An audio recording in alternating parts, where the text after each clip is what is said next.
Bienvenidos a la jaula del noob. Prepárate, porque no podrás escapar.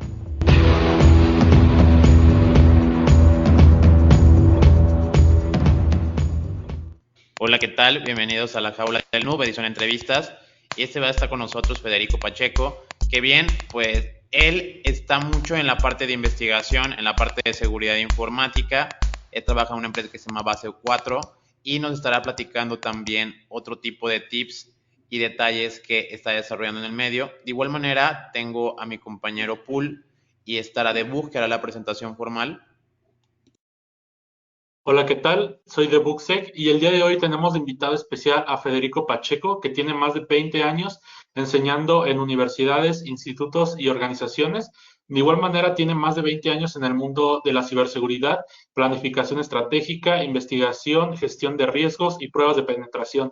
Más de 15 años de emprendimiento, gestionando nuevas empresas, prestación de servicios IT y seguridad de la información. Bienvenido, Federico. Muchas gracias a ustedes, gracias por la invitación. Muy bien, y antes que nada, la primera pregunta obligada es, ¿desde qué edad pues tienes inquietud por esto de la informática principalmente y posterior ya lo que tiene que ver con seguridad informática? Bueno, sí, cuando decían, recién ustedes contaban un poco sobre números de años, etcétera, parece mucho más de lo que es en realidad. Yo estoy por cumplir 42 esta semana, así que en perspectiva parece un montón, pero lo cierto es que por lo menos en Argentina, no sé cómo es en todos los países del mundo, pero sé que en Latinoamérica esto suele ocurrir. En Argentina empezamos a trabajar de muy chicos cuando terminamos el colegio secundario generalmente y hacemos la universidad mientras trabajamos. Por eso es que tenemos tantos años de experiencia, por ahí con menos edad que lo que ocurre en Europa o en Estados Unidos, que recién quizás a los 25 años tiene su primer trabajo formal. En mi caso, a los 17 años ya trabajaba como técnico en electrónica, a los 18 ya trabajaba en una empresa, en una corporación internacional de Estados Unidos y como que ya antes de los 20 años había hecho un montón de cosas profesionalmente, porque el mercado en Argentina, de donde soy yo, lo exige así, o sea, más en tecnología y es un poco la exigencia del mercado, no es tan opcional y tienes que trabajar y estudiar a la vez y bueno, es parte de la vida. Así que es un poco el tiempo que llevo en esto mayormente arrancando en tecnología siempre, porque en algún momento hace 20 años no existía por ahí decir, bueno, hago pentesting o mi trabajo es hacer seguridad, sino que hacíamos tecnología y le metíamos seguridad a todo.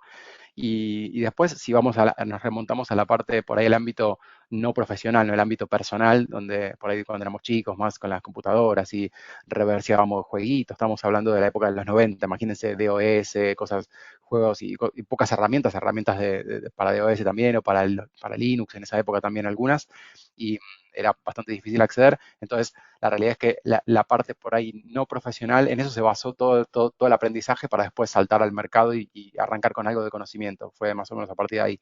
Y en paralelo siempre me gustó la educación, así que estuve conectado con los dos mundos, como dividiendo un poco los tiempos entre dar clases y trabajar, estar ahí, como digo yo, en la trinchera.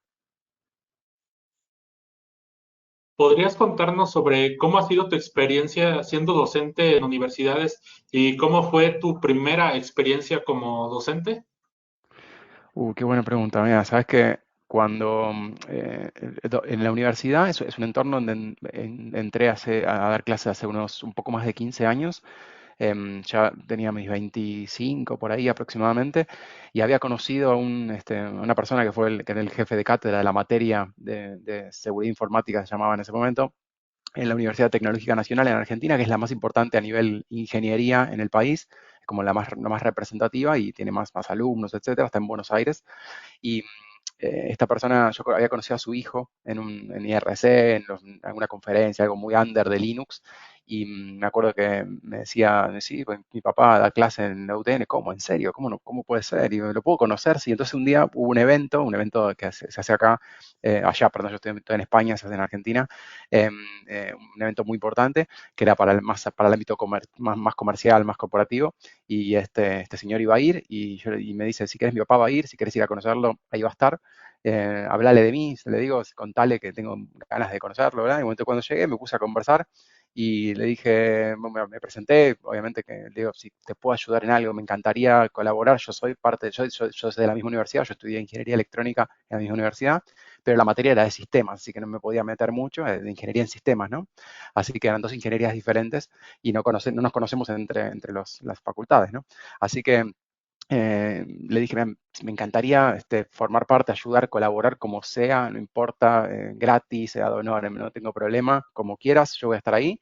Y me dijo, bueno, arrancamos el sábado en la cursada, así que si querés, pues, venite el sábado. Y a partir de ese sábado tuve 8 años dando clases en esa materia, en esa cátedra. Y curiosamente se dio que él tuvo una enfermedad muy grave, falleció en muy poco tiempo y yo me quedé a cargo de la cátedra. Así que fue como toda una sucesión de hechos desafortunados que terminaron en que yo tuviera que tener más protagonismo ahí sin quererlo, porque yo pensaba estar muchos años aprendiendo de él. Así que fue como que me tiraron, como la película, vieron, This is Sparta, y lo tiran al medio del pozo a la guerra, y yo caí ahí en la guerra, pero venía con muchos años anteriormente de dar trainings de otras cosas, ¿no? De Linux, de redes y de formar parte de equipos docentes en entornos no universitarios, de hecho profesionales, que eran muy complejos, ¿no? Y ir a dar para cursos de trainings en empresas a gente muy capacitada o en institutos especializados, pero como en universidades es otro nivel, o sea, hay la precisión en lo que uno dice y el background de conocimientos es mucho más específico, así que ahí como que me sentía mucho más como presionado, pero bueno, me encantaba. Así que arrancó un poco, si hablamos para atrás, hacia atrás, en el tiempo, bastante para atrás, dando temas más de redes y de cosas por el estilo. Después se fue transformando en seguridad, allá habré empezado a dar clases de seguridad más 2003, 2004, por ahí, y después recién en la universidad, tipo 2006 aproximadamente fue. Así que ese es más o menos el recorrido de la primera parte. Después todo siguió para adelante, muchos años ahí, después armé mi propia diplomatura dentro de la universidad y el año que viene van a ser 10 años que se dicta, así que de hecho yo ya no estoy físicamente ahí, pero se pasó a la modalidad online dada la pandemia, así que voy a continuar en contacto. Y después en otras universidades también nacionales estuve dictando clases, por suerte, y para mí es muy importante la idea de esto de universidad pública, universidad nacional, es muy importante por el hecho de la accesibilidad, ¿no? O sea, de dar la oportunidad a la mayor cantidad de gente a que pueda estudiar. Yo me siento más cómodo dando clases en esos lugares.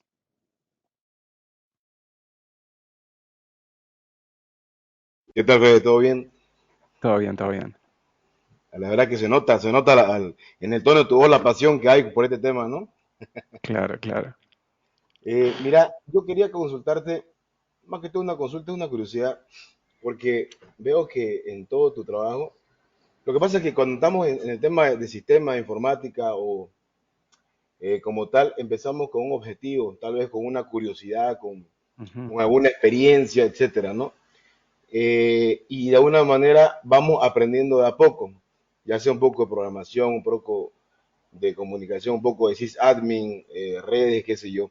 Pero yo veo una parte que a vos te gusta bastante las redes, ¿no? Creo Ujú. que la parte de redes, ¿qué pensás de lo que es redes como tal? No redes de telecomunicaciones, redes como networking.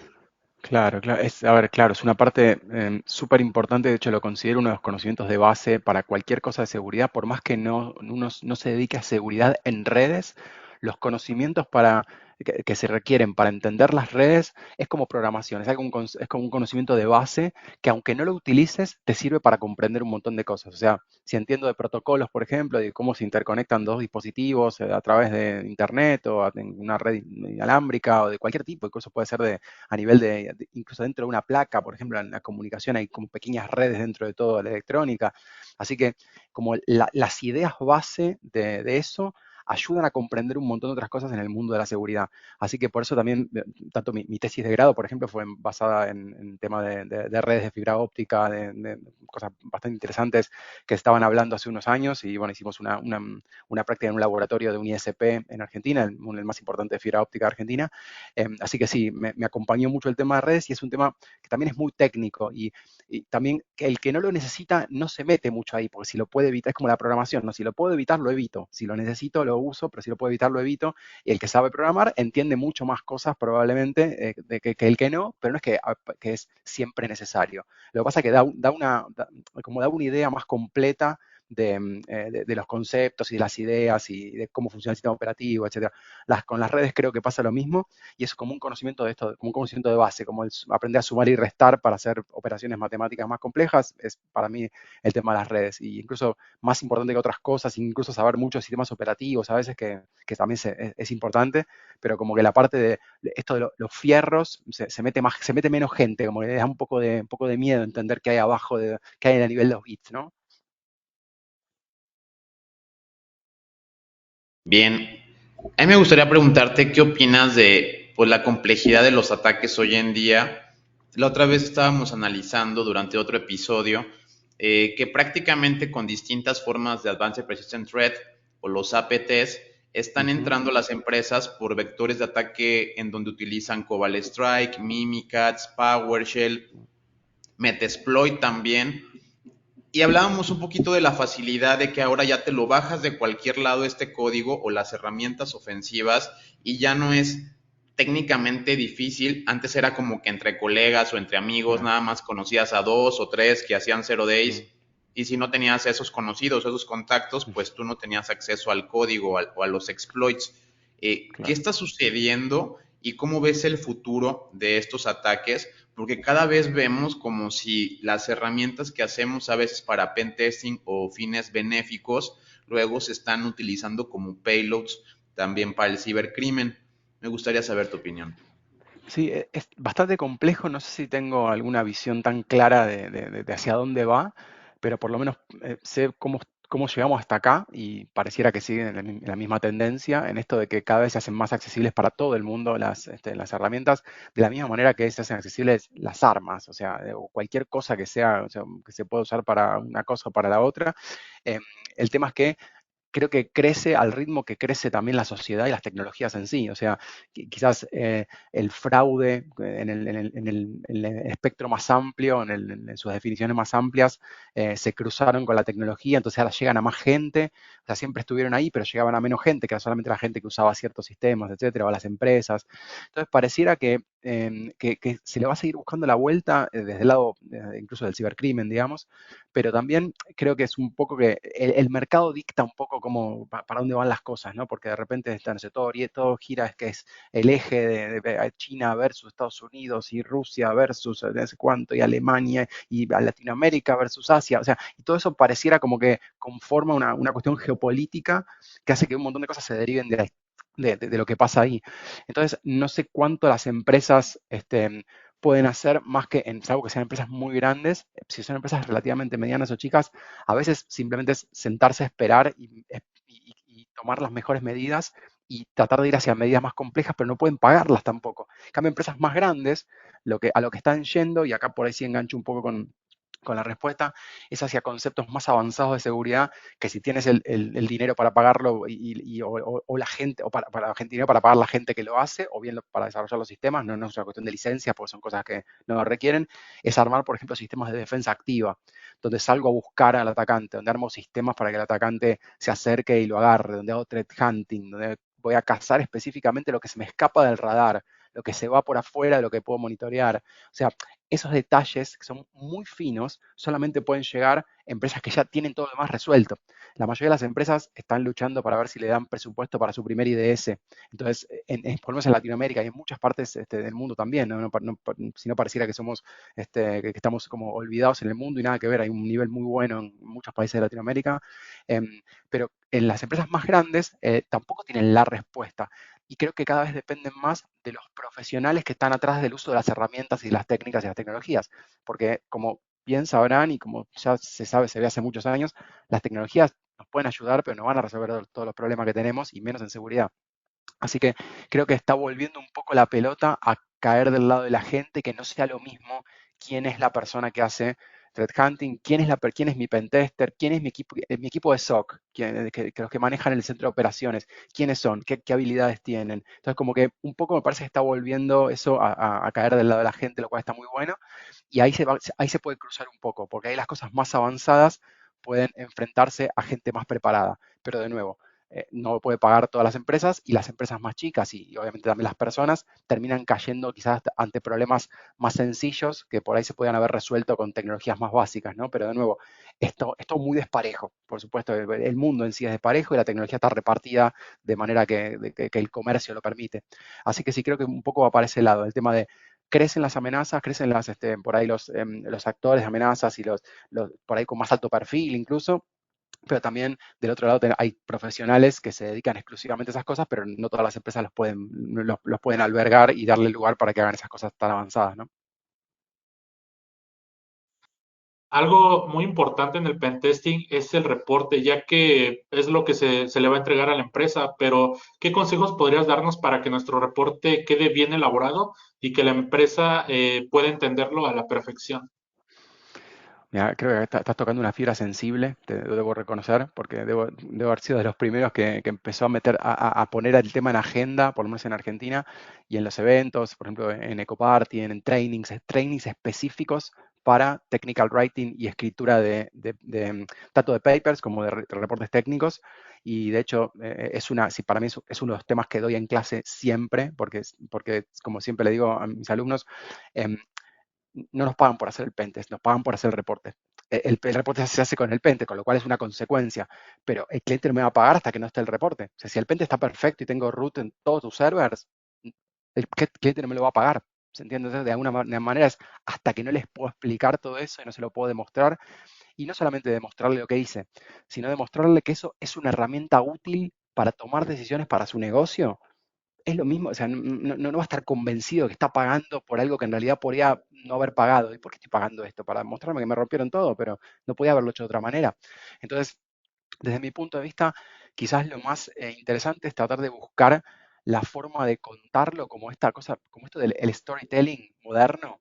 Bueno, una narrativa, crear narrativas, y les pido siempre, yo lo digo de esta manera, y lo escribo también en las consignas de trabajos prácticos y todo lo escribo de esta manera, crear una narrativa, que es por ahí más parecido a lo que se hace con los CTFs, por ejemplo, donde hay que crear como un write-up, donde hay que crear como la historia de qué es lo que fuiste haciendo, etcétera. Bueno, obviamente un pentest profesional no es un CTF, siempre lo dejo bien claro para que la gente no crea, especialmente cuando recién arranca, que lo que tiene que hacer es un CTF y va a encontrar flags por todos lados, eso no va a ocurrir, pero sí es importante aprender de esa técnica de decir, lo que estoy haciendo, tengo que tener la forma de contarlo y para que se entienda, obviamente la gente técnica lo va a entender, decimos, mira, encontré tal cosa, esto, tal vulnerabilidad, pum, la explotaron con tal exploit, ya está, o sea, no hay que explicar mucho, pero en realidad el que nos paga el pentest es la gente que toma las decisiones y suele ser la gente para la cual hacemos el informe ejecutivo.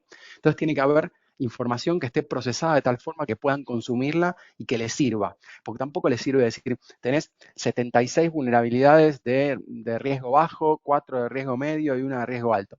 ¿Y cuánta plata pierdo con esto? ¿Cuánto me cuesta resolverlo? Hay un montón de preguntas que no le podemos responder, pero le podemos dar la información para que la responda él o ella, la pueda responder con su equipo, ¿bien? Entonces, por ahí le podemos dar información de cuánto cuesta resolverlo en términos de en tiempo o en esfuerzos, ¿no? Siempre a mí me gusta agregar la métrica de cuánto cuesta por cada vulnerabilidad, qué tan difícil es arreglarla. ¿Qué es, por ejemplo, escapar una comilla o implementar un nuevo sistema de monitoreo? O sea, o escribir un store procedure especial para eso, o cambiar la API que estamos usando. No sé, puede ser muy fácil como cambiar una cosa o muy difícil como implementar un proyecto que se va a terminar dentro de 2 meses.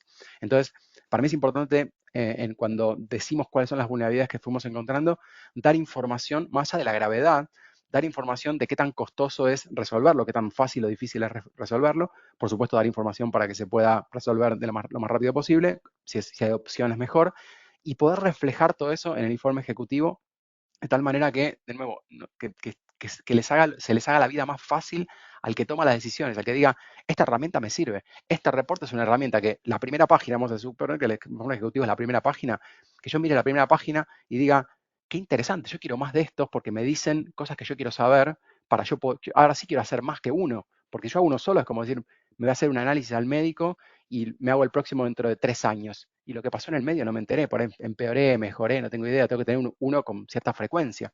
Entonces, ahí es donde tenemos que un poco convencerlos. Salvo que la empresa sea una empresa muy grande, con lo cual ya sabe los beneficios de un PENTE, ya sabe, ya tiene una estructura, todo, ya tiene gente que lo hace, etcétera. Pero las empresas medianas o más chicas todavía no están acostumbradas a recibir la información de qué es lo que les puede dar un proceso de seguridad ofensiva en general. Puede ser un PENTEST, un Red Team, un Vulnerability Assessment básico, de múltiples tipos, pero siempre desde el lado ofensivo, ¿no? Como que hay que convencerlos un poco todavía de que este proceso te va a servir para encontrar todo esto y aparte te va a dar estos beneficios. Pero generalmente la gente técnica nos enfocamos históricamente en las cuestiones técnicas. Entonces somos felices porque le clavamos un módulo de kernel ahí para que haga de keylogger y estuvimos un mes con el adentro del server y no sé cuánto. Y para el cliente, para la gente técnica, obviamente eso es gravísimo, pero hay algo más que tenemos que contar de eso y nosotros nos quedamos muy contentos y muy tranquilos con esa parte y estamos orgullosos de ese, o sea, de repente yo que tengo informes que cada tanto voy y los miro y digo, wow, ¿se acuerdan cuando hicimos esto? Hablo con amigos que estuvieron ahí, o sea, con mi equipo de ese momento, ¿se acuerdan cuando hicimos esto? Qué divertido cuando encontramos esta cosa. Entonces, nos regocijamos un poco en la parte técnica y está buenísimo eso, porque parte de nuestra autoestima profesional se construye con los buenos resultados que fuimos teniendo, pero también hay que estar preparados para cuando no tenemos resultados y encontramos que está todo bien y bueno, tenemos que saber que hicimos lo mejor posible. Pero ahora la respuesta corta es esto que te decía al principio, de tratar de que los que toman decisiones tengan las herramientas necesarias. Y quizás hay que preguntárselo antes, qué tipo de información necesita consumir, porque quizás es una conversación, no es que tipo te muestro esto y te tiene que servir. Quizás es qué tipo de información necesitas, cómo te conviene que te lo muestre, te conviene que te lo presente, querés que te lo cuente, querés que te lo simule, que te haga una demostración, no sé, buscar la forma de que siempre nuestro interlocutor, el que está del otro lado, es para quien escribimos todo, y de nuevo, porque además es el que nos va a pagar, así que siempre va a valer la pena.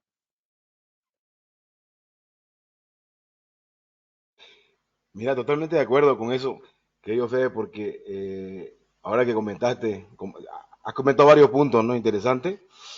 La verdad que es mucha información. Habla súper rápido, pero se entiende totalmente. Pero está espectacular. Yo, mira, pensando, lo que pasa, comentaste sobre las pymes y sobre las grandes empresas que no le dan importancia. Es correcto, ¿no? El tema de la información, ya que hoy por hoy, digamos, va creciendo la información, el Big Data, pero no la pueden controlar y esperan como, es como el ser humano, espera enfermarse para ir al médico. Y ahora, hoy por hoy, en Latinoamérica, ahora que comentás en Argentina, aquí en Bolivia, por ejemplo, eh, falta bastante, ¿no? Hay algunas empresas grandes que sí toman en cuenta este tema, ¿no? Y el pen testing, como cual lo mencionaste, se hace cada cierto tiempo, pero ahora existe, ¿no? Como hay el Security as a Service, cloud, diferentes tipos de cloud as a Service, Claro, ¿no? Entonces, esto ya es lo que debería hacerse constante, que ya debería ser parte de, claro, ¿no? Y eso es, claro. y ese es el tema, ¿no? Que las empresas no lo entienden o lo de arriba, porque imagínate, solamente les interesa costo-beneficio. ¿Cuánto me va a costar y qué me va a beneficiar? ¿No? Hasta Ujú, que le decís cuánto vale tu información o la pierden. Y me imagino cuando claro. hablas de esos informes, reportes, que cuando ustedes obtienen un excelente resultado conforme a los pen testing que realizan, esa es la clave, ¿no? Porque no te pagan hasta que no lees el informe o no le demostré de que realmente están súper expuestos y pueden perder la información. Pero en este contexto quiero escucharse qué pensás sobre el tema de la nube. Es genial cuando comenzó, irnos a la nube, perfecto. Ujú. Ahora, con las grandes empresas, qué sé yo. Pero ¿qué pensás si ahora, hoy por hoy, cuál es tu opinión sobre la seguridad en sí? Porque todo el mundo piensa que no tenemos un sistema y nos vamos a la nube y estamos seguros. Pero no saben que la nube, como tal, Amazon, X, Cloud Services, lo que sea, Ujú, lamentablemente te cobran por respirar. Y no saben que claro, mientras vas teniendo más información, te van a cobrar más. También tienes que pagar la seguridad, que la administren. Porque la ujú, mayoría de las empresas ahora piensan que lo tienen en Amazon o en cualquier lugar y prácticamente ya están seguros. claro. Pero también hay nubes híbridas o nubes privadas, ¿no es cierto? Para vos, en la mejor práctica, vos como profesional en el área, sé que hacen varios tipos de servicios de SOC as a Service, Security, que está genial Ujú. eso, me encanta. ¿Qué pensás así para las empresas? ¿Qué les conviene tener? Nubes híbridas, nubes privadas, open source, realmente importa la marca, realmente importan los equipos o el personal, o directamente tener un SOC as a Service, digamos que es un grupo de profesionales que siempre van a estar pendientes de tu infra, que como yo digo, si vos me ves aquí en tu empresa, es porque es que está pasando algo. Pero si no me ves Claro, nunca, es porque todo está ok. Y vos claro, les envías claro, informes, reportes, etcétera, ¿no es cierto? Pero piensa claro, que quieres ver a la persona ahí, ¿no? Es que nunca te claro, veo, no veo tu trabajo, dicen. Ah, claro. ¿querés que te muestre tráfico de red? ¿Querés que te muestre los ataques? ¿Querés que te muestre Claro. los informes? ¿Sí o no? ¿Querés ver la curva? Las peticiones, ese es el tema, ¿no? ¿Qué Ujú. piensas sobre este tema? Bueno, a ver, ahí te metiste en varios temas súper interesantes y uno más delicado que el otro, claramente. A ver, creo que irse a la nube, como sabrán, desde el punto de vista tecnológico, eso es toda una decisión de negocios muy compleja, no es solamente una decisión técnica. Por otro lado, como decías, temas de costos que no todas las empresas pueden soportarlo como al nivel que necesitan. Y después, por otro lado, tienes temas regulatorios y temas legales, ¿no? Hay un montón de cosas que hay que resolver, más en sí mismo la dificultad de hacer un deploy en la nube, que tampoco es una pavada. Así que de por sí ya es algo que es un poco más complejo que lo que parece, es algo que uno haga algo muy fácil, que pueda simplemente prender alguna máquina que automáticamente está levantada por defecto en alguna de las nubes, entonces ya automáticamente funciona todo. Generalmente no es tan fácil. Entonces, el tema es, en cuanto a cómo recibir ese servicio o cómo proponer ese servicio, creo que, por supuesto, no hay una respuesta válida. En algunos casos va a ser híbrida, en otros va a ser on-premise, en otros va a ser full la nube, etcétera, pero creo que ahí lo primero que viene es el tema del diagnóstico. Es como decir, la primera vez que voy al médico, ¿qué análisis me voy a hacer? Y no sé, o sea, voy a hacer alguno medio genérico para ver después si, mira, acá encontré, esta te dio medio bajo tal cosa, vamos a repetir el estudio. Y ya que estás acá, me di cuenta que te vio el médico y te empieza a hacer algo en particular. Pero primero es como algo más genérico. Y después hay que ir entendiendo como ese mapa o por ahí ese footprint de la empresa para entender cuál es la mejor decisión para esa empresa. Porque lo que termina ocurriendo, esto lo vi un montón de tiempo durante muchos años, especialmente en el mundo de la consultoría, que a las empresas a veces se les ofrece lo que yo puedo hacer, no lo que la empresa necesita. Entonces yo tengo SOC, te vendo SOC. Hago Pentest, te vendo Pentest. Hago análisis de riesgo, te vendo análisis de riesgo. Y fue bastante normal sentarse con un cliente, ya se le sentaron varias personas enfrente convencidos de que necesitan algo. Y por ahí, cuando me sentaba y conversando, les decía, pero ¿por qué querés esto? Y porque necesitamos tal cosa. No, pero entonces te conviene tal cosa primero, o en vez de, ¿bien? Entonces, es interesante eso porque también es un sesgo profesional, no lo digo que sea con mala intención, pero claramente uno ve el mundo con la lente del conocimiento que tiene. Y yo creo que el Pentest te va a servir para esto, que no sé, tener un CECIR te va a servir para tal cosa, o que tener un SOC es la respuesta a todo. Y bueno, probablemente crea que eso te va a ser la solución para tu empresa. Entonces, me parece que al principio lo que no resuelve, pero sí te da una primera buena respuesta, es hacer un verdadero análisis de riesgo, porque la empresa existe porque hace negocio. No existe porque hace, o sea, salvo que haga caridad o que sea una ONG que reciba sus fondos de donantes o que sea un gobierno que tiene sus propios intereses. Si es una empresa como tal, salvo otras que sea una empresa social o algo por el estilo, necesita hacer negocios y los números le tienen que dar. Y con el tiempo, por más técnicos que seamos, en algún momento entendemos eso y entendemos que seguridad es parte de ese número y que nosotros le subiríamos el volumen para que aumenten el presupuesto en seguridad, pero quizás no es lo correcto, quizás tienen que cerrar el riesgo por otro lado. Entonces, creo que algo en lo que nos fuimos por ahí sintiendo más cómodos cada vez es hablar en seguridad en términos de riesgo y entender qué es lo que para la empresa le genera esos riesgos y según lo que tienen, según la gente que tienen, por ahí tienen varios expertos en un tema, y bueno, aprovecho para hacerlo eso in-house y en otra cosa no tengo ni idea y salí a contratar, me va a llevar 6 meses, con lo cual contrato un servicio gestionado de una consultora que me lo resuelva, como puede ser en un SOC o algo por el estilo. Pero ahí creo que lo difícil es que no hay una bala de plata para todos, y no hay one size fits all, como dicen los yankees. No es que hay soluciones así tan universales, pero sí hay que tener por ahí atrás la conciencia y el expertise para poder elegir qué es lo que le sirve a esa empresa. Y quizás lo que le sirve no es lo que puedo darle. En ese caso, lo que recomiendo es tener siempre un teléfono al que levantar o un mail que pasarle a un contacto. Yo siempre hago así porque soy de la época que el teléfono era algo así y no era algo así. Así que, perdón, pero siempre tener un colega. Y lo que tiene de bueno esto, que por lo menos recuerdo que en Argentina lo vivíamos mucho, especialmente en la primera década de 2000, esto de que cuando había trabajo para todos, porque cada uno es especialista en algo, si yo no podía, te lo pasaba al otro, y entonces como que todo el tiempo nos estamos pasando cosas para hacer y siempre el trabajo fluye. Con lo cual, desde esa mentalidad más, por ahí, más de abundancia, de que no es que falta, al contrario, sobra, y a veces te digo, no puedo abordarlo, abarcarlo, te lo tengo que pasar a otro. Uno se siente más tranquilo de decir, la verdad, esto o no lo hago, o lo puedo hacer hasta acá, o prefiero no hacerlo por alguna razón. Entonces, quizás no es tanto un tema de decisión técnica, pero quizás sí ahí de decir, mira, para esta situación, para este momento, tenés los profesionales que conocen, que saben manejar software libre, que están acostumbrados a implementar, hacer todo artesanal, genial, utilicen soluciones de software libre. No tenés que salir a buscarlo, te conviene una herramienta licenciada porque te permite todo esto a un costo mayor, pero menor en el largo plazo. Bueno, pero es un análisis súper detallado que es único para cada empresa, es como un análisis para cada persona. O sea, los marcadores te van a dar de una manera tal que sean para la decisión que sea para vos. Y el médico no puede darte algo tan genérico, salvo que sea un ibuprofeno, que es medio para cualquier cosa. Pero como que el ibuprofeno en ciberseguridad todavía no lo descubrimos.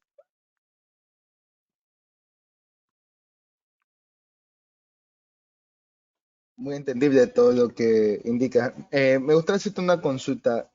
Vale. A base de lo que ha sucedido aquí en Sudamérica, digamos el caso exclusivo es en Chile, la prohibición que nos da a hoy en día en lo que es hacking ético, seguridad, esto de aquí afectaría mucho prácticamente porque creo que conocemos que en Sudamérica muchos países quieren copiarse de lo que hace el uno, hace el otro, y entonces yo creo que quisiera saber tu opinión si esto afectaría mucho en realidad a que tengamos, a diferencia como Europa, Estados Unidos, un retroceso en lo que es la tecnología en la ciberseguridad, con estas prohibiciones Mm. que quieren realizar o se está realizando ya hoy en día.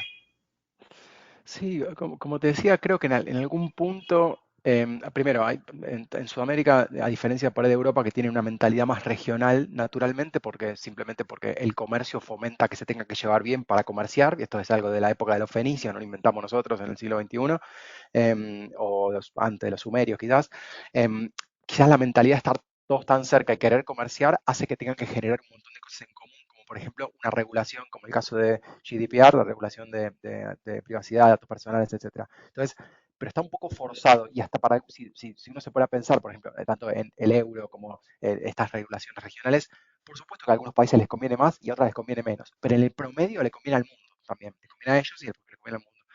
En tanto Sudamérica como en Latinoamérica en general, nos es más difícil, me parece, tener esa visión regional y sí miramos mucho por ahí al vecino, ¿bien? Y hubo muchas veces en que un país dio un paso para adelante en algo, el otro país lo copió y le salió mejor que al anterior. En Argentina somos pioneros en hacer cosas que no funcionaron, pero nos copiaron y funcionó mejor en otros lugares, con la experiencia de la mala experiencia que hemos tenido, por ejemplo, de sacar una ley de firma digital hace más de 20 años acá en Argentina y nunca se implementó y tardó 15 años en llegar a implementarse, es un montón de cosas, pero otros países se dieron cuenta y lo hicieron mejor, obvio.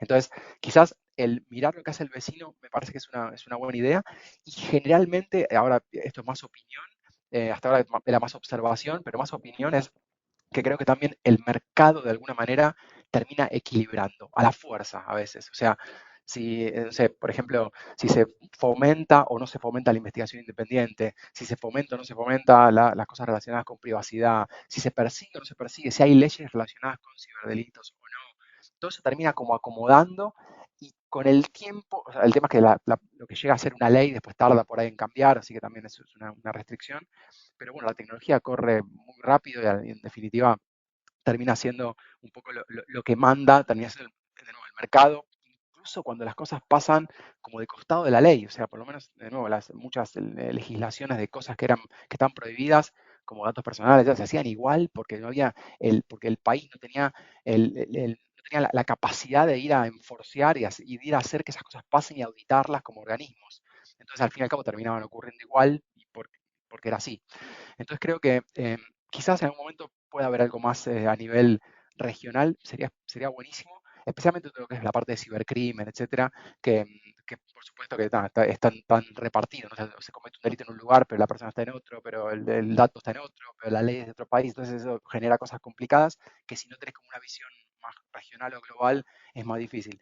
Pero por otro lado, de nuevo, creo que los profesionales mismos en su práctica también tienen un poco, creo yo, ¿no? Especialmente los que tienen más tiempo en el ambiente, en ser un poco los que concientizan en cuanto a lo que conviene, lo que no conviene. O sea, cuando hablamos de las cuestiones profesionales, por ahí divulgar toda esa información y contarle a otros qué es lo que sirve, lo que no sirve a las empresas, por más que no sea nuestro trabajo directo, somos divulgadores en sí mismos y me parece que es como un rol educativo natural que llevamos todos. em, y eso también en algún momento termina como cuajando a veces con el mucho tiempo, salvo que haya iniciativas como muy específicas, que bueno, para resolver tal cosa y un país se pone de acuerdo y lo hace y punto. Pero creo que de nuevo, siempre hemos tenido un poco más esta cosa de mirar qué está haciendo el vecino. En algunos casos, por ejemplo, en Argentina lo hicimos con España, en muchas cosas, tipo agarraron cosas de España, las copiaron tal como estaban y tipo las jabonaron un poco y salieron como leyes y fueron un desastre. Pero bueno, nada, lo teníamos en español, no teníamos ni que traducirlo, con lo cual lo aprovechamos. Pero en otros casos, por ejemplo, como Brasil, lo que hicieron fue agarrar toda la regulación de la Unión Europea, adaptarla y transformarla en una ley. Entonces hicieron la Ley General de Protección de Datos, que es prácticamente un clon de la GDPR de Europa, y lo hicieron muy bien. Y realmente es un trabajo enorme que se tomaron, pero claro, Brasil es una región en sí misma, ¿no? O sea, por la importancia que tiene en relación al continente. Entonces, nada, creo que es una cuestión, como todo lo que es estandarización, como todo lo que es como la convergencia, es una cuestión de tiempo. El tema es que en el medio, bueno, es una transición que puede durar años, ¿no? Bien, Federico. Mi siguiente pregunta, pues puede ser un tanto mixta. Tiene que ver con el ransomware, tiene que ver también con los leaks, cuando liberan la información no hay fugas o filtraciones de información, y con las detenciones prácticamente, que se hacen en función de cuando ya están deteniendo a estas bandas de ransomware. Pues prácticamente antes estaban como que saqueando, yo lo veía así cuando esto empezó, como que saqueaban y no había una detención, no había una consecuencia. Posteriormente con las criptoestafas, cuando se vieron personajes involucrados como Elon Musk, que también a Richard Stallman, supuestamente les hackeaban su Twitter cuando Richard Stallman ni Twitter tiene. Y algunos otros famosos sí, y algunos scams que hacían incluso ya te aparecían con la palomita de verificado, entonces hacían pues oleadas de personas que iban a depositar criptomonedas. Supongo que por tanto dinero de estafa crearon una agencia específicamente en Estados Unidos hecha para la detención del ransomware. Pero mi siguiente pregunta va en este contexto. ¿No será una cacería de brujas únicamente contra un solo segmento? Es decir, o sea, están protegiendo al ransomware y las criptoestafas, pero puede haber otro tipo de cibercriminales que a lo mejor están vendiendo cuentas de PayPal, o están vendiendo carding, o están vendiendo bases de datos de los bancos, o otro tipo de cosas por debajo del agua, sin hacer ransomware o sin hacer tanto ruido. Y esto podría ser una especie de mirror o espejo para que se vayan únicamente contra algunas personas y no contra todos. ¿Cómo ves este contexto? A nosotros, desde Latinoamérica, creo que nos da un cierto gusto o contraste que la fuerza pública tenga más efectividad, o sea, que pueda detener personas que venden drogas en la deep web o cosas que están haciendo maleficios, pedofilia y demás, pero a veces sentimos que como que se van contra un sector o es una ola, aplasta a algunos cibercriminales y los otros por ahí se están riendo, ¿no? En otro tipo de sectores. Sí, sí, creo que un poco de eso debe haber, simplemente porque esto ha funcionado así históricamente, ¿no? Por ejemplo, desde la ley seca en Estados Unidos hasta un montón de otras acciones que hacen que sean más castigos ejemplares que otra cosa. Entonces, quizás dicen, bueno, si ya pusieron el pie acá, después lo van a poder poner allá. Entonces, de alguna manera funciona como disuasor de otro tipo de actividades, por un lado. Pero por otro lado, claramente es una cuestión de la película que se cuenta. Es, mira, estamos saliendo a buscar a esta gente porque son los que generan más información y vamos a quedar mal si no tenemos ninguna acción tomada contra todo esto. Entonces, me parece que funciona por todos lados. No sé exactamente cuál sería la forma más adecuada de hacerlo, porque la realidad es que requeriría recursos ilimitados para abordar todo y para ir a hacer la cacería de realmente los que hay que hacer. En algún punto, no quiero ser tan conspiranoico, pero a mí las teorías conspirativas y esas cosas a veces me cuajan bien. Quizás está todo hasta medio orquestado de algún lado que no sabemos, se ponen todos de acuerdo y bueno, te dejo hacer esto y tú me dejas hacer aquello y yo no te persigo acá y tú no me persigues allá. Y la verdad que no sé si hay algo de eso, pero, pero de nuevo, siempre pensando con una mirada crítica, es una posibilidad. Todas estas son posibilidades y creo que de alguna forma está pasando todo esto. Hay una parte que nos conviene porque algo se está haciendo, hay una parte que le conviene a los demás porque solamente, o al ciberdelincuente porque solamente están atacando a estos otros, entonces quedan como por afuera de lo que están atacando, o de lo que están cazando. Y por otro lado es la cuestión pública de que cada gobierno tiene que salir a decir que está haciendo algo, por lo menos, porque si no es un papelón y la gente va a empezar a quejarse por eso.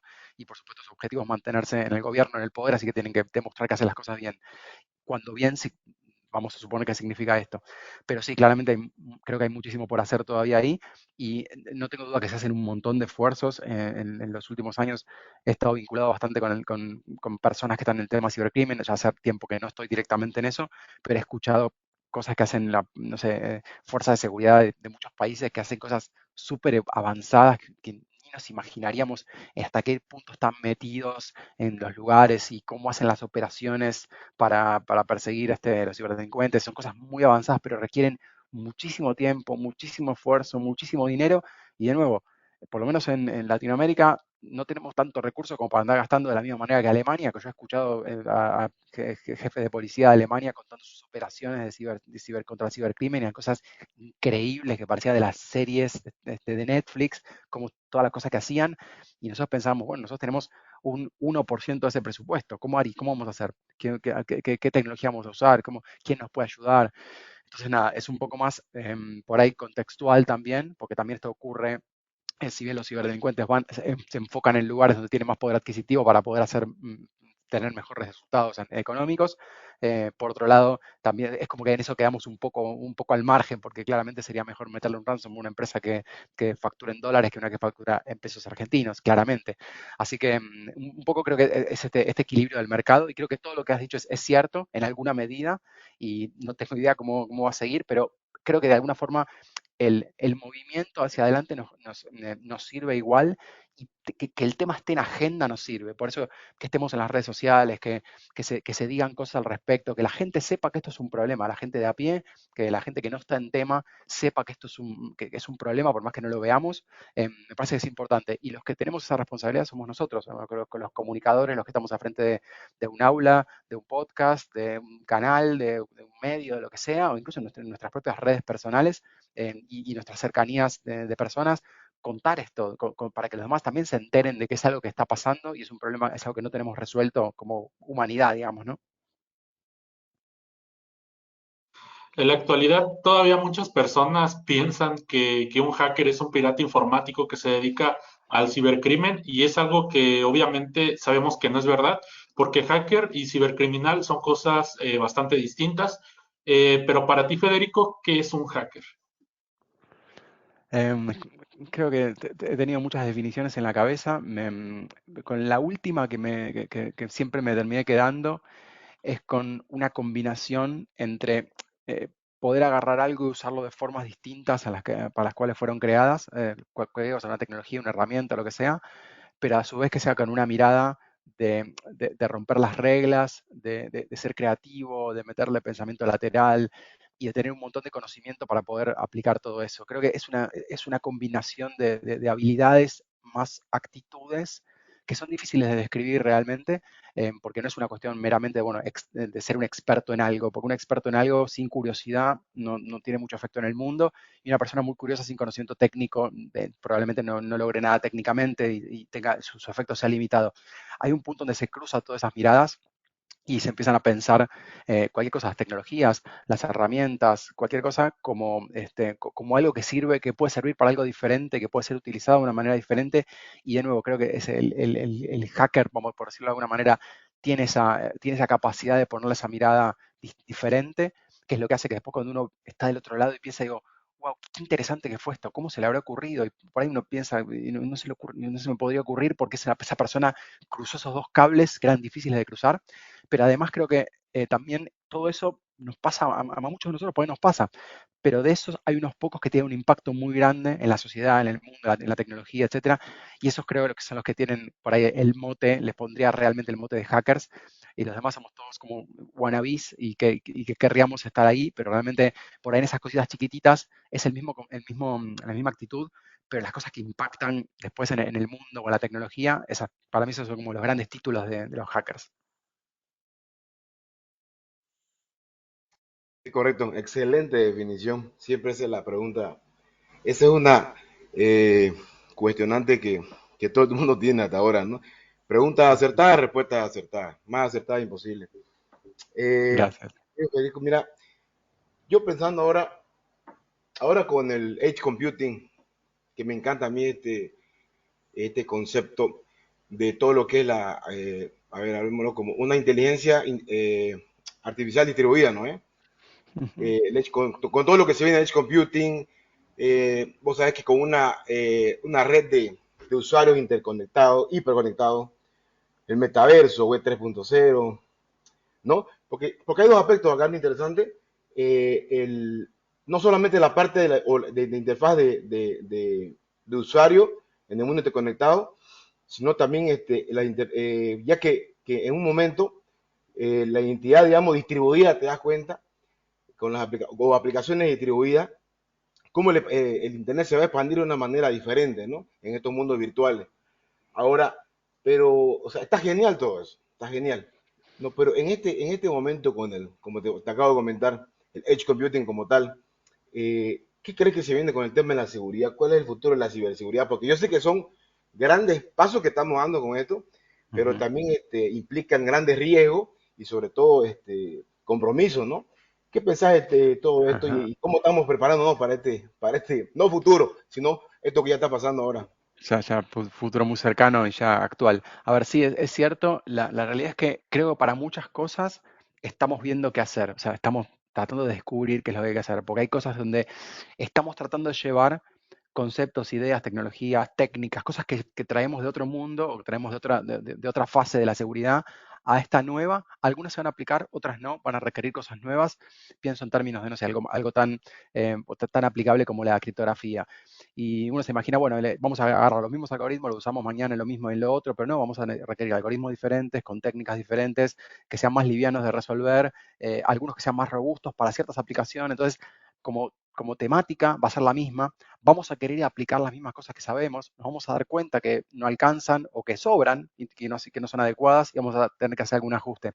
Y me imagino que con todo las nuevas tecnologías va a seguir pasando eso. Vamos a llevar nuestra información de ciberseguridad para tratar de aplicarla y seguramente algo de eso va a funcionar y lo que no lo vamos a tratar de corregir, pero en general en estas cosas creo que estamos en absoluto camino de descubrimiento y como en la mayoría de las cosas nuevas nadie tiene la posta hasta que pasa un tiempo y uno mira para atrás y decimos, ah, mira, acá se empezó a descubrir algo, o acá se empezó a tener más conciencia de lo que estaba pasando, ya las medidas son más adecuadas.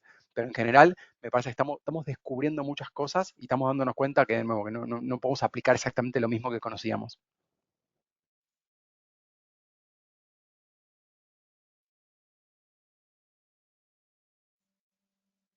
Sí, claro, te concuerdo mucho con lo que indicas que hoy en día la tecnología ha avanzado extremadamente tan rápido que creo que hoy en día nosotros que estamos en lo que es hacer seguridad, tenemos que estar todos los días leyendo, todos los días ilustrando, todos los días averiguando, porque cada día esto avanza. Y si uno se desconecta mínimo un pequeño, en ese lapso nosotros creo que perdemos la concentración de todo lo que va pasando en el mundo. Eh, Aparte de esto, siempre creo que es cordial de las empresas tener actualizados al personal. Es lo que siempre es. ¿Cómo tú ves en este campo si las empresas están, no sé, en el lugar donde tú te encuentras laborando o en el área donde tú te estás, cómo se están viendo las empresas, si están habiendo el aporte hacia el personal en lo que es seguridad, si le están brindando el apoyo en lo que son cursos, temas, certificaciones, en lo que se haga para poder estar a la par con la nueva tecnología que se va aportando. Bueno, a ver, tiene dos enfoques esto, me parece. El primero es el del personal de seguridad en sí, del personal técnico en sí, que es el que tiene que recibir como por ahí entrenamiento de las temáticas técnicas. Y por otro lado tenemos el de la gente que es usuaria de la tecnología, que es más una cuestión de más de concientización y como decíamos tiene que ser de manera estructurada también para bajar un mensaje que sea útil según lo que necesita la empresa, que en general es un mensaje que es el mismo para todos, pero hay que adaptarlo un poco a los públicos, ¿no? Así que la realidad es que en este caso las empresas se están dando cuenta que hay que enfocarse más en la gente porque al fin y al cabo la tecnología la usan las personas y si alguien se decide hacer un clic en un link que lleva a un phishing o bajar algo, ¿no? En definitiva, la persona puede mandarse un montón de errores y la tecnología quizás no me puede proteger de todo eso, entonces también hay que ir al factor humano. Desde el lado del entrenamiento en sí, es un poco más complicado y creo que se suele repartir en dos a su vez. Están cuando las personas deciden entrenarse y capacitarse independientemente de la empresa en la que estén, lo cual es una de las formas de hacerlo, y la otra es cuando la empresa los apoya porque quizás tiene la capacidad, tiene el financiamiento, tiene el dinero para hacerlo y lo mandan a hacer cursos, a certificar, etcétera. Lo que les recomiendo yo generalmente a los profesionales o a los que están estudiando, a los que están metiéndose en el mundo de seguridad, es que no dependan de la empresa en la que están trabajando si quieren avanzar, formarse, rendir, etcétera. Si en algún momento la empresa te paga un curso, te paga una certificación, o te apoya con algún programa o te lo da in company o lo que sea, buenísimo. Pero si no, quedarse esperando es muy parecido a irse de vacaciones y esperar que en el momento cuando uno venga no haya pasado nada en el medio. O sea, pasan tantas cosas y hay que hacerse cargo del avance en el conocimiento. Más que nada cuando hoy en día hay tantas cosas disponibles, muchas de ellas gratuitas, por ahí certificar no lo es, pero aprenderlo en muchos casos sí lo es. Así que lo que yo suelo sugerir es que no se basen en qué es lo que me ofrece la empresa para capacitarme, sino más en qué puedo hacer yo para que después si me encuentro en esta oportunidad, bueno, mejor, por ahí va a ser un costo menor. Porque si no, muchas veces después quedamos vinculados a la fuerza, pues la empresa nos pagó tal cosa, entonces después nos tenemos que quedar por X tiempo. Así que quizás es una buena idea si las empresas lo pueden hacer, pero de nuevo, considerando que en muchas empresas el tema de costo, etcétera, suele estar muy complicado y depende del país en el que estén también. em, no es tan recomendable confiar en que eso va a ocurrir por sí solo, sino que nosotros vamos a tener que ponerle nuestra voluntad y tratar de hacerlo. Por suerte, en mi caso, en el Warranty Shop, está buenísimo que la gente, yo básicamente, la gente de mi equipo, los obligo a certificar directamente. Si no certifican, los echo. No, mentira. Pero sí, mi objetivo es que lo hagan, porque si hay alguien esta frase, me gusta mucho esta frase que digo, el riesgo es no capacitarlo y que se quede, no capacitarlo y que se vaya. O sea, si la persona no está capacitada, sigue trabajando y todo va avanzando y la persona no avanza, tengo un riesgo muy alto en que se quede, porque yo voy a tener un nivel menor en mi equipo. Por supuesto que eso cuesta dinero, pero bueno, es parte de la inversión, es parte de lo que tenemos que hacer para ser mejores profesionales y mejores empresas. Así que creo que tiene un poco estas miradas. Bien, me ha parecido muy interesante todo. Yo te quiero que nos menciones algo que puede también crear un poco de contexto. Me gusta mucho cómo reflejas el optimismo. Claramente también se ve que cuentas con energía suficiente. Esto quiero hablar un poquito del perfil, a veces de las personas de ciberseguridad o sin inteligencia, o alguna rama de la seguridad informática.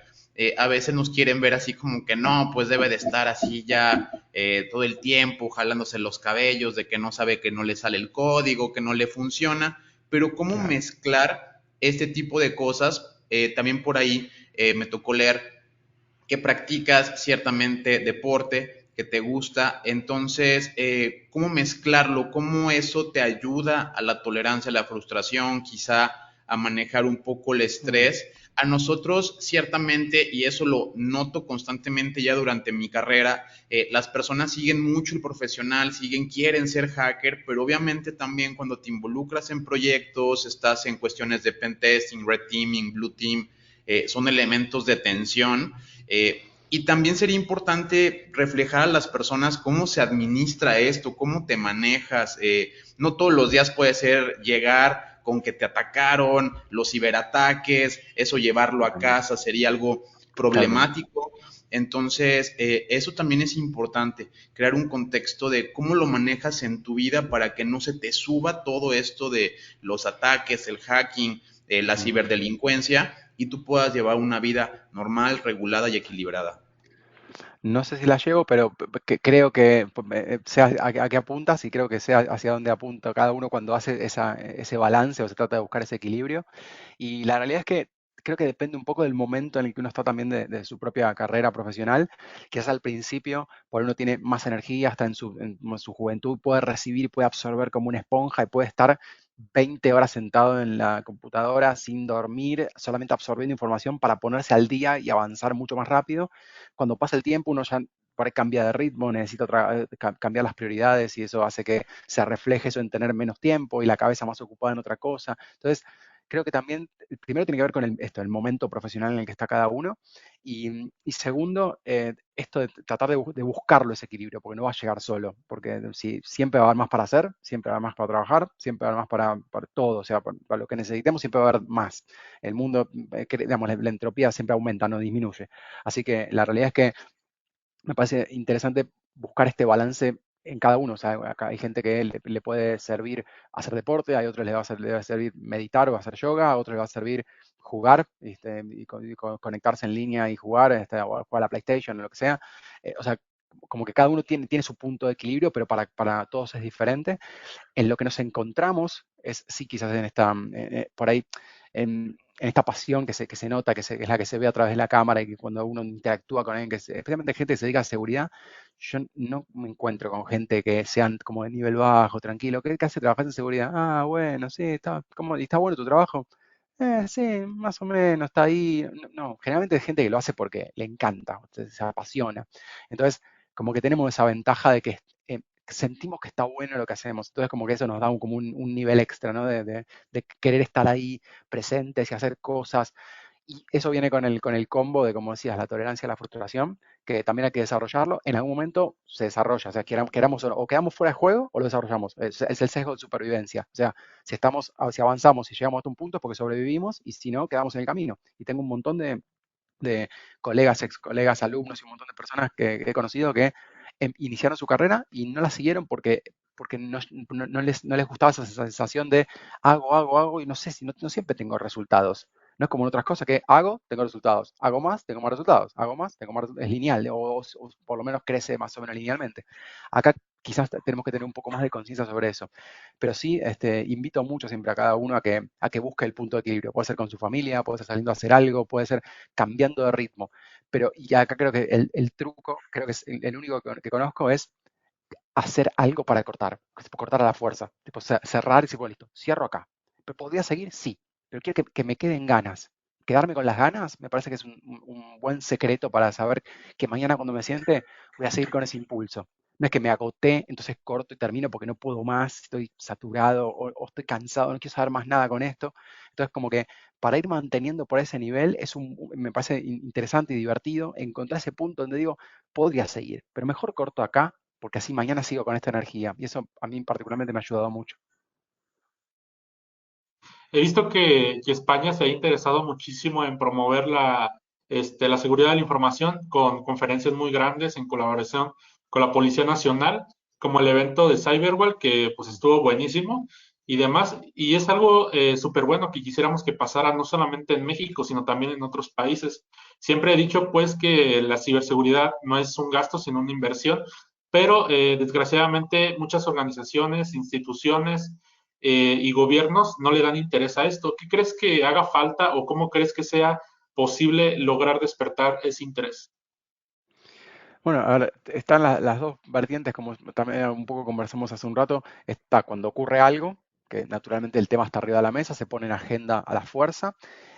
Quizás en esos momentos es un timing adecuado para empujar hacia ahí, para ponerlo, para visibilizarlo, no para buscar culpables, ni para señalar con el dedo, ni juzgar, sino para decir, bueno, esto está ocurriendo, esto ha ocurrido, ¿qué hacemos con esto? ¿Cómo podemos hacer que no ocurra? Y esto, hacer un poco más de ruido en redes, o sea, las conversaciones en la mesa familiar, entre amigos, y siempre, viste que hackearon tal cosa, entonces ahí aprovechar para poner los temas en agenda, para que la gente entienda que esto es algo que igual pasa aunque no te des cuenta, estos casos ocurren todo el tiempo, pasa que te enteraste de los demás no, o sea, son buenos momentos para hacerlo. O sea, cuando pasa algo es más fácil. Cuando no pasa nada, está esta aparente sensación de que está todo bien, y la realidad es que por ahí se está cocinando algo que va a explotar pronto y no sabemos.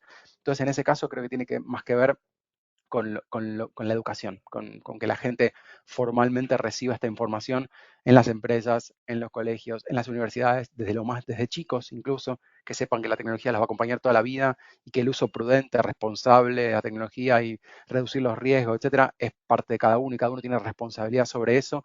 Y creo que ahí está el punto, en conectar a la persona con el riesgo, porque si no pareciera que ransomware es algo que le pasa a otro, que le pasa a una empresa, que le robaba una base de datos, apareció en la Deep Web y bueno, qué sé yo, el problema de Sony, problema del banco no sé cuánto, no sé, problema de lo que sea. Y la realidad es que de alguna forma uno forma parte de eso cuando uno cae en un fraude o un scam o fue lo que sea, lo que haya pasado. Entonces, quizás las dos formas son estas: aprovechar un poco cuando el tema está en agenda naturalmente porque se puso porque hubo un evento o alguna cosa así, un evento de un problema, una noticia. Y por otro lado, siempre el camino de como de la hormiga, despacito, despacito, despacito, despacito, hasta que en algún momento eso en el tiempo va a terminar cuajando y va a terminar formando parte del ecosistema, pero tenemos bastante camino por delante, me parece. Correcto. Querido Fede, yo tengo dos preguntas. Puedes responder una súper cortito. Dale. Una es, sé que sos electrónico, aunque sos un Ujú. full stack, pero soy ingeniero, listo, ¿no? Ingeniero, investigador, hacker. Eh, IoT, Uf. Internet de las cosas. Todo el mundo está, como aquí decimos, alborotado con ese tema. Y el tema que también hay que, se emocionan, pero también tienen que emocionarse un poquito porque es súper Mm, inseguro, ¿no? Quiero tu opinión claro. sobre eso. Y número dos, el tema de los bootcamps, de los DEFCON, de todo el network que vos has hecho. Porque si vos te das Mm, cuenta, esto es algo interesante y me parece súper importante mencionar, porque a veces ir a un lugar así, participar o lanzarse, ¿de qué depende? Porque yo siempre he escuchado esa pregunta de muchas personas: ¿será que voy? ¿Será que estoy preparado? ¿Será que estoy al nivel? Porque hay muchas personas que tienen dudas, ¿no es cierto? Yo quiero que nos comentes así súper corto: uno, IoT, ¿qué pensás de ello?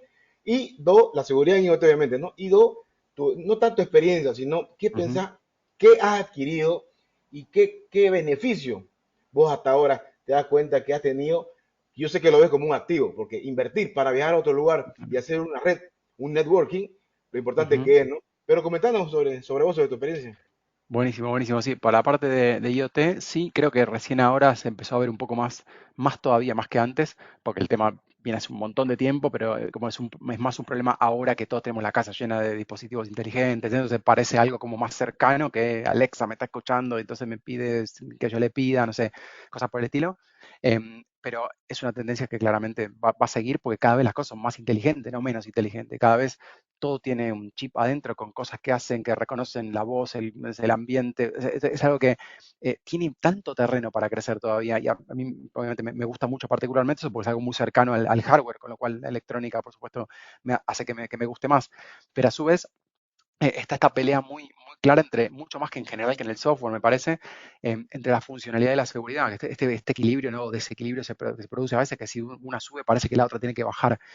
Y la realidad es que por un tiempo más va a seguir, pero siempre vamos a tener como este tironeo, porque si quiero hacer, supóngase que quiero hacer más seguridad, vamos a poner un ejemplo, no sé, desde el punto de vista puramente tecnológico. Quiero tener un algoritmo más robusto, de criptográfico, que cifre los datos locales en el dispositivo, en la cámara, ¿verdad? O en el dispositivo que toma la temperatura, lo que sea. Bueno, un algoritmo más robusto. Ese algoritmo requiere procesamiento, ese procesamiento requiere batería. Y la batería, si el dispositivo está en el medio del campo, en una torre, la batería la quiero cambiar lo menos posible y la quiero que se alimente lo más liviano posible. Entonces, existen restricciones reales. No es que no se hace porque no quieren, los ingenieros no quieren hacer dispositivos más seguros. Lo que pasa es que fomentan más que algo primero sea funcional y después sea seguro. Depende del entorno. Por ejemplo, en el mundo de la ciberseguridad industrial es diferente porque se tiene mucho más en cuenta la disponibilidad de otras cosas, pero de nuevo, hay un punto de equilibrio ahí entre, bueno, el dispositivo es hogareño, bueno, funcional. El dispositivo es industrial, bueno, pongamos algo de seguridad porque si tenemos un problema salimos en todos los diarios. Entonces, creo que tiene que ver más con el uso de SLD y en el futuro, de nuevo, todo va a ir hacia algo mejor, pero vamos a tener que tener bastante paciencia en el tema de IoT. Por lo otro, por el tema de networking, que también es un punto súper interesante. Creo que es algo, si algo en lo que tendríamos que invertir, además en capacitarnos, y no por costos de viaje, que también los puede incluir o no, es en conectarnos con gente, con profesionales. Particularmente el ambiente de la ciberseguridad siempre fue muy abierto a recibir gente, a que otros formen parte del ambiente. No existe esta cosa de hermetismo, de yo sé más que tú sabes más que yo. Al contrario, compartamos lo que sabemos. Todos somos buenos en algo, todos somos malos en otra cosa, todos sabemos cosas diferentes y esto lo tenemos claro desde el principio. Acá, en este ambiente, los rockstar duran muy poco tiempo o son grandes rockstar, con lo cual son indiscutibles, pero en general estamos todos bastante alineados con eso. Y creo que siempre es bueno ir ahí a eventos, conectarse, etcétera, y hablar con gente, porque así uno se da cuenta, primero, que estamos todos en la misma, segundo, que la gente que tiene más seniority, más conocimiento, más experiencia, la comparte sin ningún problema, y de nuevo, es un activo que es súper importante en el largo plazo. En el corto, fuiste a 2, 3 eventos, uno no se da cuenta del impacto que tuvo, pero quizás dentro de 10 años tu empleador sea alguien que estuvo en una conferencia que te encontró, que te agregó a LinkedIn y quedan conectados, vio un post tuyo, o sea, las cosas son tan complejas y hay tantas vueltas que da la vida que realmente conviene fomentar a como mejorar las probabilidades de que eso pase. Y para mejorarlo hay que tener más contactos y más conexiones. Y de nuevo, no hacerlo esto desesperadamente, hacerlo con una naturalidad y con una intención real de decir, ampliar la red, conectarse, conocer a la gente, realmente saber, poder no sé, saber si alguien está buscando trabajo, saber con quién lo puedo conectar. Entonces, es una inversión de tiempo, es una inversión de esfuerzo, especialmente la gente que, la mayoría de los informáticos, tenemos más tendencia a quedarnos atrás de la computadora que a salir a conectarnos con la gente. Entonces, por ahí en grupos más chicos sí, pero en grupos más grandes no. Entonces, por ahí es vencer también esta inercia que tenemos, tengo que ir a un evento, ¿no? 500 personas, estar ahí entre tanta gente, entiendo eso también, pero realmente vale la pena. O sea, del otro lado del nudo hay cosas muy interesantes, realmente creo que valen la pena. Y acá está el tema de que no todo el mundo se puede hacer, porque en muchas ciudades los eventos son en las grandes ciudades, entonces hay que movilizarse, pero sí hoy en día en cada país hay comunidades, así que esto se democratizó un montón, hay muchas cosas online también, pero el presencial tiene esta cosa de que nos tomamos una cerveza, nos palmeamos la espalda, nos fumamos un faso, no sé, cualquier cosa que haga que se estrechen las relaciones, a veces son con esas cositas, nos comemos una pizza o un asado, depende del país que estén, y eso genera conexiones que no tienen nada que ver con lo profesional, pero trascienden. Y creo que vale la pena mucho, mucho invertir en eso, incluso mucho más que otras cosas que parecen que nos van a hacer la diferencia, como decir, pues voy a certificar. Sí, certificar te va a servir, por supuesto, pero las buenas relaciones y los buenos vínculos profesionales te van a servir en un plazo mucho más largo. Bien, ya para mi última pregunta, tiene que ver con este contexto. Hace poco tiempo realizamos un ejercicio de ciberseguridad en donde pues pusimos personas, unos a atacarse y otros a defenderse.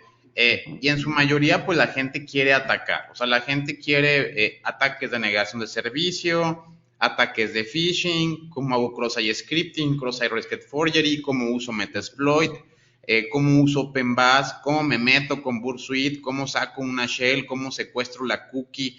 O sea, si hasta lo veo a nivel de los temas que generalmente nos preguntan así al día a día, cómo me meto un Face, o sea, todo tiene que ver prácticamente con ingeniería social, phishing, pero los que sí son avanzados y ya no preguntan como tal pavadas o cosas que no se puedan hacer, de cualquier manera van por la técnica, pero ofensiva. ¿Qué les dirías o por qué es importante también que le inviertan a la parte de los blue teamings o la parte de ciberseguridad defensiva? O sea, ¿por qué también el hardening? ¿Por qué no solamente debo de estar pensando en atacar, vulnerar, meterme? Creo que ciertamente ahí también fallan en su concepto de cómo ellos conceptualizan, porque también nos ha tocado ver que precisamente estos scammers o black hats o personas que todo el tiempo están atacando, luego resulta que también te les metes a ellos porque nunca checaron, nunca actualizaron, entonces están tan concentrados en atacar que les pegas poquito, aunque sea un blue team, y tienen más bugs que incluso las personas en ciberseguridad. O sea, se está volviendo algo mixto y complicado el hecho de darles a entender a las personas que no el hacker ético completo, o vamos a decirle el full stack del hacker ético, también debería saber de blue teaming, de hardening y de defensa. ¿Qué les podrías comentar al respecto de esto? Bueno, a ver, que como dices, es bastante normal esto, encontrarse con que en general la gente llega al mundo de la ciberseguridad porque le suena más sexy, más atractivo la parte ofensiva y como que pareciera más lindo, es un aspiracional, ¿no? Digo, puedo romper, puedo hacer esto y la figura de los hackers. Entonces quizás es un poco más aspiracional cuando uno se mete después en el barro, deja de ser tan divertido a veces porque uno se da cuenta de que hay mucho atrás para lograr realmente resultados, etcétera. Eso por un lado. Por otro lado, creo que también tiene que ver con el conocimiento o el tipo de conocimiento de cada uno. Hay gente que es muy buena en lo ofensivo y por ahí simplemente es buena en eso y está bien que fomenten eso, pero si uno quiere construir un perfil un poco más completo, es necesario agregar conocimientos de todo el espectro. Entonces, es como decir, si yo estoy jugando al fútbol y estoy jugando de 3, no sé si voy a ser bueno como 9, pero puede ser bueno como 5. Entonces puedo por ahí moverme a posiciones cercanas, como para, por ahí también puedo jugar acá, entender las posiciones, por ahí no vaya a cabecear en el córner, pero bueno, entonces entender un poco el espectro completo nos da más amplitud profesional en general. O sea, incluso cuando no vayamos a usarlo, no pasa nada. Es como para entender el contexto y para entender los roles de los demás. Por supuesto que más conocimiento de cualquier cosa me va a llevar a ser mejor, tanto pentester como blue teamer, como analista de SOC, lo que sea. Pero me parece que tiene más que ver por ahí con la curiosidad de qué es lo que te interesa, y algunos son muy buenos en una cosa y no en otra, y algunos se dan cuenta con el tiempo. A veces conozco un montón de gente que pasó de la parte ofensiva a la defensiva o viceversa, y, es cuestión también de qué oportunidades tuvieron. Quizás no sabían que era tan divertido, porque nunca estuvieron en un SOC, y de repente llegan, ven que es algo súper interesante, que están haciendo cosas como ofensivas, entre comillas, o el perfil de el Threat Hunter, que es un perfil ofensivo dentro de un SOC, entonces son cosas que combinan, o Purple Team. Entonces, son cosas muy más complejas de lo que se ve, pero la gente llega generalmente por un lado. Y generalmente lo que más llama la atención es el aspiracional, es el pentesting, no es el red teaming, no es tanto el, mira, yo qué hace, yo defiendo. Bueno, está bien, sí. A todos quieren ser delanteros y hacer goles, no quieren ser defensores. Entonces, como que un poco tiene esa lógica, pero creo que es una cuestión de cosmética nada más. ¿Cuáles han sido uno de tus mayores retos durante tu trayectoria profesional? Creo que entender qué era mejor hacer en cada momento. Porque especialmente cuando no estaba tan trazado todo, bueno, ahora existe el rol de Red Teamer, Pentester, SOC Analyst, bla, es cada cosa, especialista en riesgo, especialista en gestión, de bla, lo que sea. Cuando no estaba tan claro era más difícil saber y no había mucha gente a quien preguntarle. Y para mí fue muy complicado encontrarle esa vuelta, de entender en cada momento qué es lo qué era lo más adecuado. No había algo tan obvio.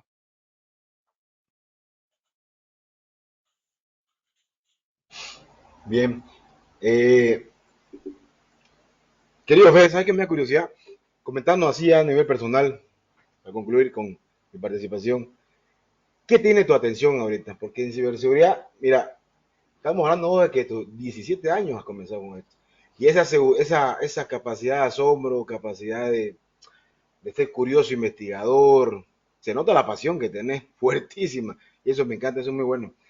Y la verdad que eso motiva y de alguna manera también inspira a muchas personas, ¿no? A seguir con este tema, a ser unos workaholic, pero hay que tener un equilibrio siempre, ¿no? Pero te das cuenta que en tema de investigación, en esta área sobre todo, es algo de no acabarse y cada vez, como decimos, hasta aquí llego, mañana comienzo de nuevo, pero te pasa que estás durmiendo y de nuevo, pero el tema es que cuando acordás se te surge otra idea, etcétera, etcétera. A vos, ahorita, en este momento, de todo lo que haces, porque yo sé que más allá de lo rutinario, que no lo tomo como rutinario lo de nosotros, porque es investigación constante. ¿Qué tiene tu atención en tu cabeza ahorita, en este momento? ¿Qué querés hacer? ¿Cuál es tu...? Porque por ejemplo uno Mm, siempre tiene ideas locas, ¿no es cierto? sí, ¿Cuál es tu sí, idea loca totalmente. ahorita?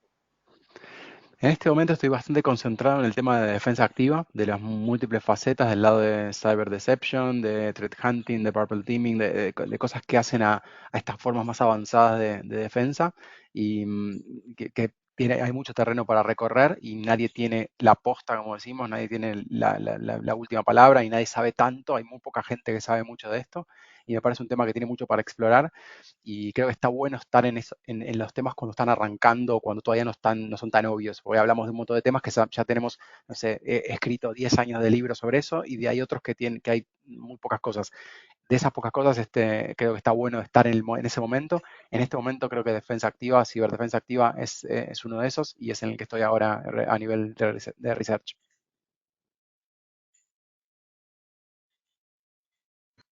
Bien, pues muchísimas gracias, Federico. En verdad ha sido muy atractivo tenerte por aquí. Nos ha dado una cátedra de información.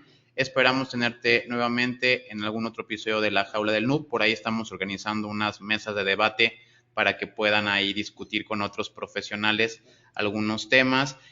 Ya solo para finalizar, ¿alguna red social, algún método de contacto para alguien que te esté escuchando que se quiera poner en contacto contigo? Sí, en general la forma más directa es la formalidad de LinkedIn, que es como contacto profesional, me parece está buenísimo agregarnos. Por favor, agréguenme, estemos en contacto, hagan crecer su red, aprovechenme para conectarse con otra gente, como contacto de contacto, aunque sea. Y si no, a nivel un poco más personal, en Twitter, @fedequark, QUARK, así como suena, y son las redes sociales que típicamente uso. Bien, muchas gracias. Esto fue La Jaula del Noob. Gracias por habernos acompañado. No te pierdas el próximo episodio. Recuerda darle like, suscribirte y compartir.